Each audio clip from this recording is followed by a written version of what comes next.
इस पीडीए कार्यक्रम के माध्यम से हमारी एक कोशिश है कि समाजवादी पार्टी की योजनाओं को, माननीय राष्ट्रीय अध्यक्ष जी की सोच को, उनके विचारों को हम लोग हर व्यक्ति तक पहुंचाएं।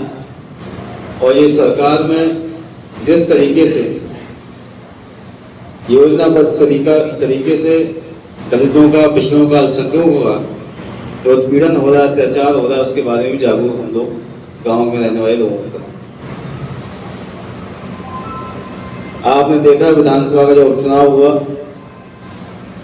तो प्रशासन की मदद से सरकार ने जितनी धांधली कर सकते थे, बेईमानी कर सकते थे उपचुनाव में, लेकिन आप लोगों के हौसले के आगे, आपकी मेहनत के आगे सरकार भी असफल साबित हुई। आप लोगों ने समाजवादी पार्टी को चुनाव जिताया। उस चुनाव में जीतने के पीछे बड़ी वजह थी कि जब वोट लगभग 12,000 वोट जो नहीं बने थे पहले, उन वोटों को बढ़वाने का काम आप लोगों ने किया।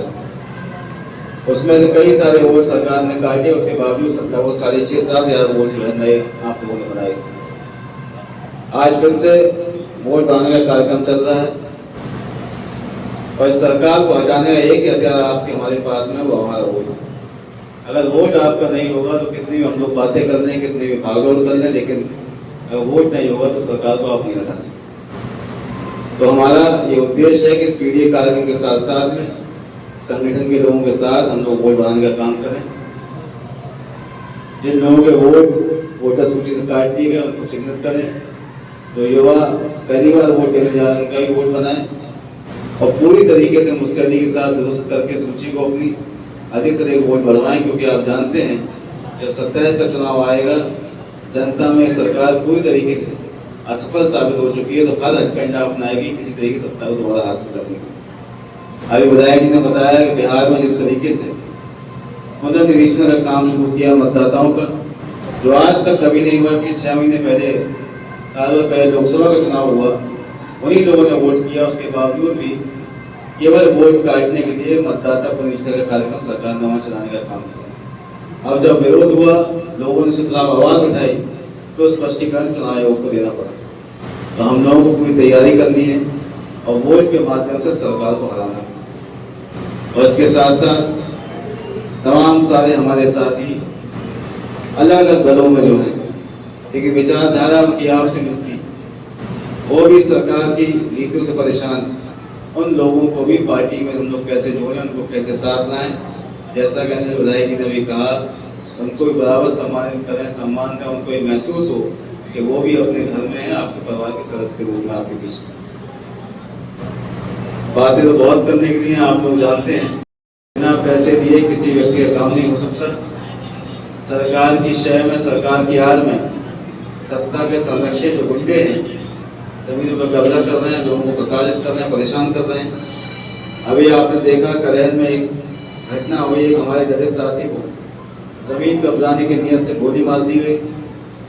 2 महीने लगभग उस घटना को हो चुके हैं, आज तक पुलिस ने किसी आरोपी की दबिश तक नहीं दी। जबकि आप अभी अगर मुख्यमंत्री के खिलाफ कोई सोशल मीडिया पे पोस्ट कर दें तो 1 घंटा तक होगा जब पुलिस आपके दरवाजे खड़ी होगी आपको गिरफ्तार करने की। लेकिन सत्ता के संरक्षक जो लोग हैं लगातार घटना को अंजाम दे रहे हैं, लगातार अपराध कर रहे हैं, लेकिन कोई भी कार्रवाई प्रशासन या शासन की तरफ से उनके खिलाफ नहीं की जाती। चाहे जमीन कब्जा हो, चाहे मारपीट की घटनाएं हो, चाहे मर्डर की घटनाएं हो, अगर भाजपा से कोई व्यक्ति जुड़ा हुआ है तो उसके ऊपर कार्रवाई सरकार नहीं करती। हम लोगों को ये बात लोगों के बीच में जन जन तक पहुंचानी है, ताकि लोगों को ये जानकारी हो कि सत्ता में, सरकार में और प्रदेश में इस समय क्या स्थिति है। चाहे कानूनी व्यवस्था हो, चाहे स्वास्थ्य व्यवस्था हो। अब आपने देखा स्कूलों को बंद करने का निर्णय सरकार ने लिया, एक बहुत लंबी योजना के तहत कदम उठाया गया। ये नहीं चाहते कि आपका गांव में रहने वाला जो गरीब व्यक्ति है वो किसी तरीके से शिक्षा हासिल कर सके।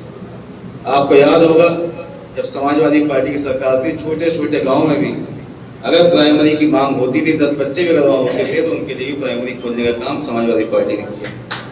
क्योंकि हमारी ये मंशा थी कि हर गरीब से गरीब व्यक्ति को भी शिक्षा देने का हम लोग काम करते हैं। और भले ही उसके लिए सरकार को कितना भी खर्चा करना पड़े, लेकिन अगर कोई व्यक्ति किसी व्यक्ति का बच्चा अगर पढ़ना चाहता है, साधन संपन्न नहीं है, स्कूल उसके गांव से दूर है, तो प्रयास ये किया गया कि उस गांव में स्कूल बनाया जाए ताकि वहाँ के बच्चे वहाँ पढ़ सकें। लेकिन जहाँ इस सरकार ने लगभग 900 स्कूल मैनपुरी में बंद किए, एक तरफ तो ये नौकरियां खत्म करेंगे, आपको शिक्षा से दूर रखेंगे, और उसके साथ ही साथ जो व्यवस्था ऐसी करेंगे ताकि आप लोग दूर जाके वोट न डाल सकें और वोटों का भी आपका नुकसान हो, प्रभावित हो। इसलिए हमें इन सब बातों को जनता के बीच में लेके जाना है।